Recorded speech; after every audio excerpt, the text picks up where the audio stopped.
Dis-moi, Rabi, c'est quoi les risques environnementaux les plus fréquents identifiés dans les phases 1?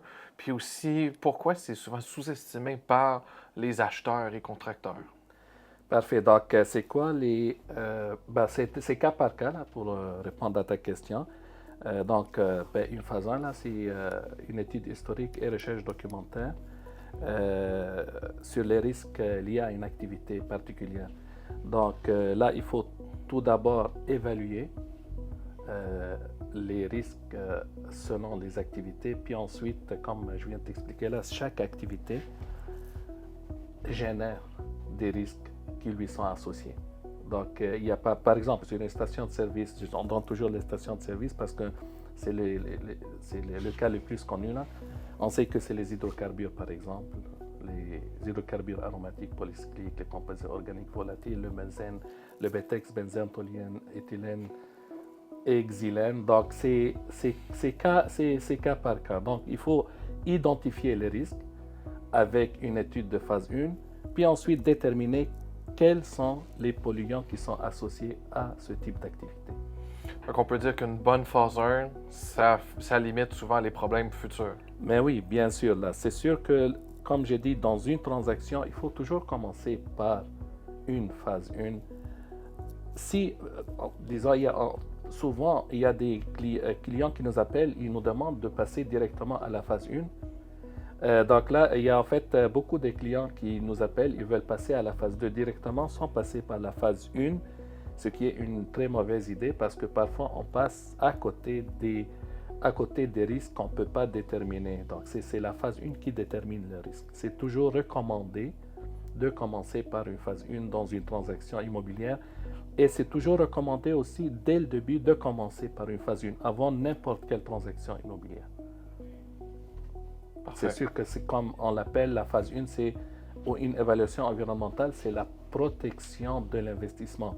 Donc avec la phase 1 ou les évaluations environnementales, on protège une transaction. Ce n'est pas de l'argent qu'on jette, comme on dit là, ce n'est pas de l'argent perdu, c'est de l'argent qui fait partie de l'investissement dans une transaction. Il ne faut jamais voir que pourquoi je vais payer ce montant.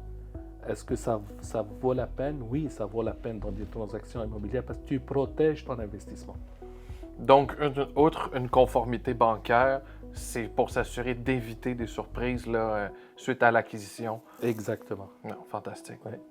Tu viens de parler de la phase 1, puis tu as fait une mention rapide là, sur la phase 2. Mais en quoi concrètement une phase 2 aide à délimiter la contamination, mais aussi en quoi une bonne phase 2 aide à prévoir une bonne phase 4? Parfait. Donc, une fois que les risques sont identifiés dans une phase 1, à la phase 2, on va aller cibler des endroits où on soupçonne qu'il y a un risque. Donc, une phase 2, c'est une caractérisation environnementale qui sert à confirmer ou infirmer la présence d'une contamination. On procède à des forages ou à des échantillonnages. C'est sûr qu'on, comme je dis, on détermine s'il y a une contamination ou pas. Donc, qu'est-ce qu'il faut connaître dans une phase 1? C'est quoi le type de la contamination? Est-ce que, par exemple, c'est des hydrocarbures organiques ou c'est des métaux lourds ou d'autres types d'activités et l'ampleur de la contamination? Donc, ce qu'il faut connaître avant la phase 4, c'est le type de contaminant, la profondeur de la contamination et aussi l'ampleur de la contamination. C'est quoi la superficie de la contamination? C'est avec ces paramètres, on peut aller, en fait, c'est sûr, il y a une troisième étape. Je pense que tu vas me poser la question avec la phase 3. C'est quoi une phase 3? Mais donc, les principaux paramètres à connaître dans une phase 2, c'est le type de contaminant, la profondeur, l'ampleur ou le volume ou la superficie de la contamination. Tu as un peu volé ma prochaine question, effectivement, mais peu de gens savent qu'il existe réellement 4 phases. Puis là, on parle de la phase 4, les gens sont peut-être un peu confus. C'est quand qu'une phase 3 arrive? Si la phase 3, c'est pas la décontamination, dans ce cas-là, c'est quoi une phase 3? Excellente question. Puisqu'on voit aussi dans la documentation, on parle souvent de la phase 3, puis il y a des gens qui confondent la phase 3 avec une décontamination. Donc la phase 3, c'est une étape ou une caractérisation exhaustive qui permet de délimiter la contamination, de délimiter en superficie et en profondeur. Par exemple, là, on a fait une caractérisation, puis je donne un exemple, là, sur une superficie, par exemple, de 10 000 pieds carrés, il y a 2 forages qui sont contaminés sur 10 forages. Si, disons, avec la phase 2, on veut calculer une superficie, la superficie qu'on va calculer, c'est des grandes superficies, ce qui va se refléter sur les coûts de décontamination. Donc, comment on peut diminuer les coûts de décontamination? On va faire plus de forages, on va faire plus d'analyses. Donc, on va aller délimiter la contamination. Par exemple, s'il y a un point contaminé, on fait des forages aux alentours du point contaminé ou du forage contaminé pour essayer de délimiter ou de diminuer la superficie de la contamination. Mais ce n'est pas nécessaire qu'on va diminuer.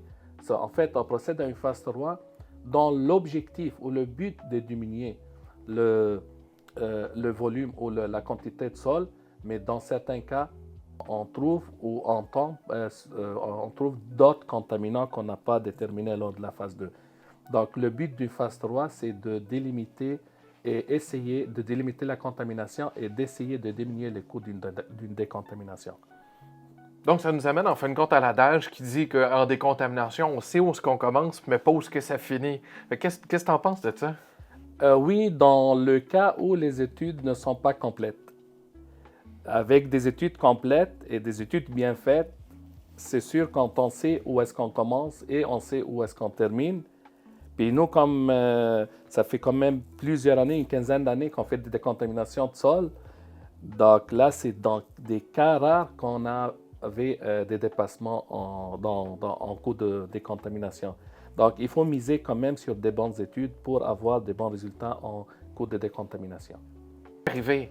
Mais quand tu as une bonne équipe qui ont fait d'excellentes études, en règle générale, tu minimises grandement ton risque. C'est exactement ça. Parfait. On parle justement des décontaminations. Dis-moi, quand quelqu'un reçoit une soumission pour une décontamination, une phase 4, c'est quoi les éléments importants qu'il devrait vraiment regarder pour s'assurer que la soumission est complète puis qu'il n'y ait pas juste des surprises au niveau des sols, mais une surprise au niveau du coût total? C'est comme on vient d'expliquer, donc je regarde la qualité des études antérieures. Est-ce que les études sont complètes? Donc, je commence par vérifier la phase 1. Est-ce qu'on a visé les zones ou les zones à risque? Deuxièmement, à la phase 2, est-ce que les paramètres qu'on a visés, est-ce que c'est les bons paramètres? Est-ce que il y a d'autres paramètres qui ne sont pas inclus? Est-ce que la profondeur, elle reflète les activités, la profondeur des forages? Et aussi le nombre de forages qu'ils ont fait dans l'étude. Donc, si ces paramètres sont bien menés, donc là, ça va donner quand même des coûts qui se rapprochent le plus de la réalité. Ça, c'est du point de vue compagnie. Mais un acheteur en soi, c'est quoi qu'il doit regarder? Parfait. Donc, un acheteur, en fait, il faut qu'il compare des pommes avec des pommes. Le tonnage, par exemple, combien de tonnage est inclus dans cette soumission, puis combien de tonnage est inclus dans la deuxième soumission. Est-ce qu'il y a des exclusions dans cette soumission ou non? Il faut regarder, comparer avec les exclusions de l'autre compagnie. C'est sûr qu'il va y avoir des exclusions. C'est ça, exactement. Puis, disons, généralement, quand il y a un dépassement, comment on va traiter le dépassement? Est-ce que c'est un prix forfaitaire ou c'est un prix unitaire? Donc, si c'est un prix forfaitaire, moi je recommande toujours les acheteurs d'aller avec des prix forfaitaires, puis que le risque soit pris par la compagnie de contamination ou la compagnie qui procède à la décontamination. Donc, un prix unitaire, ça veut dire que dans la soumission, on inclut un certain tonnage. Puis si on dépasse le tonnage, on commence à charger. Tout dépendamment du prix conclu et du prix négocié pour le tonnage supplémentaire. Un prix forfaitaire, donc on inclut une quantité fixe de tonnage, puis s'il y a un dépassement de tonnage, c'est la compagnie qui s'en occupe et ce n'est pas l'acheteur. Donc toujours là, je recommande aux acheteurs de négocier un prix forfaitaire avec une décontamination pour éviter des surprises. Ouais, afin de respecter leur pro forma puis de s'assurer que leur transaction aille de l'avant. Exact. Fantastique.